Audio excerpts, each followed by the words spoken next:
भारतीय संविधान का आर्टिकल 25 कहता है कि हर किसी को अपने चॉइस के मजहब को फॉलो करने की पूरी आज़ादी है।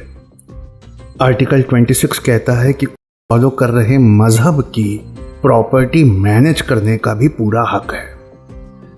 अब सोचिए कि वक्फ के कानून में जो संशोधन होने जा रहा था उसके तहत वक्फ बोर्ड में नॉन मुस्लिम्स को लाया जाएगा। क्या यह बात बिल्कुल अच्छी है? क्या हमारे बोर्ड को सेक्युलर नहीं होना चाहिए? इस बात का अंदाजा उल्टा करके लगाया जा सकता है। तो क्या किसी बहुत भव्य मंदिर की शानदार प्रॉपर्टीज को मैनेज करने वाले ट्रस्ट या बोर्ड में किसी ईसाई या मुसलमान को आप जगह देंगे? नहीं देंगे। क्यों? वहां एक आर्ग्यूमेंट आएगा कि ना ये इस मजहब को जानते हैं, ना ये इस मजहब को मानते हैं। तो फिर वक्फ बोर्ड में नॉन मुस्लिम की एंट्री कैसे हो सकती है? ये क्या ये बराबरी का हक है जो आर्टिकल 14 कहता है? और पिछले 10 साल से ना कुछ गैंग्स ऑपरेट कर रही हैं, इसलिए इस बिल को लाने वाले की नीयतों पे बड़ा शक है।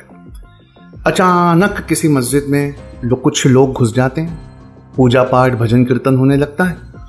कुछ लोग उसी वक्त दौड़ते हुए हाई कोर्ट में PIL डालने चले जाते हैं। कोर्ट जो है तुरंत आर्कियोलॉजिकल सर्वे ऑफ इंडिया को बुला देता है। आर्कियोलॉजिकल सर्वे ऑफ इंडिया बाहर निकलते निकलते किसी फव्वारे को कोई और चीज बता देता है। रात भर मीडिया चिल्लाता है और वो जगह हमारे हाथ से निकल जाती है। अगर सारा पावर इस संशोधन बिल के तहत कलेक्टर और गवर्नमेंट के हाथ में चले जाए और वक्फ बोर्ड को ये हक भी ना रहे कि वो ये डिक्लेयर कर सके कि ये प्रॉपर्टी वक्फ की है कि नहीं, तो सोचिए कितनी हजार मस्जिदें हैं जो इस पैटर्न के तहत हाथ से निकल जाएंगी। इसलिए थैंक्स टू अवर अपोजिशन जिसने हक अदा किया और उन्होंने इतने खड़े होकर आवाज उठाई। देखिए, सेक्युलर हिंदूज जब तक हैं इस देश में हर किसी के हक सुरक्षित है। लेकिन जब ये संशोधन बिल आया ना, तो मैं बहुत जोश में और जज्बात में ये चाहता था कि वक्फ के कानून में ज़रूर संशोधन हो। क्यों?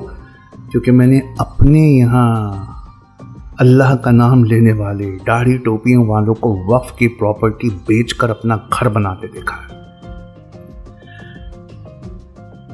भारतीय रेलवे और आर्मी के बाद सबसे ज़्यादा प्रॉपर्टी इस भारत की सबसे गरीब कौम की है। 2011 सेंसस के मुताबिक शहर और गांव की सबसे गरीब कौम ये है जिसके पास वक्फ की प्रॉपर्टी है। थैंक्स टू द अपोजिशन अभी तो ये मामला जॉइंट पार्लियामेंट्री कमेटी में चला गया, लेकिन वक्त पड़ने पर आपको खड़े होना पड़ेगा इन दोनों गिद्धों से लड़ने। एक जो हमारा चोला पहने हुए हैं और एक जिनकी नीयतें ऐसी है। I hope you have understood. Thank you.